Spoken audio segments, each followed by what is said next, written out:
Fish Venkat మేనమామ మనతో ఉన్నారు. ఆయన సీనియర్ కమిడియన్ అంటే కొంత కాలంగా బాధపడుతున్నారు కిడ్నీ తోటి. ఇలా అతను కోల్పోయినాక ఏం చెప్పడం లాభం ఏం లేదు. మనిషి పోయినాక చెప్పడం లాభం ఏంది?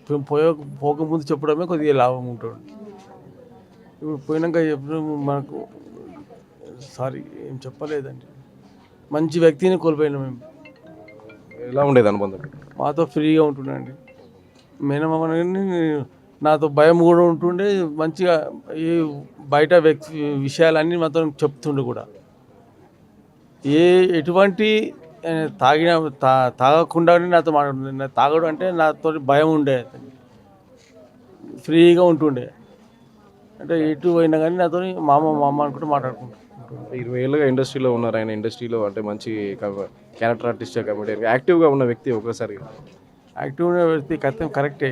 ఇప్పుడు నేను కూడా ఒక యాక్టివ్ పర్సన్. నేను కూడా నాకు ఇలా అవుతుంది అని అనుకున్నానా, అలాగే అయిపోయింది.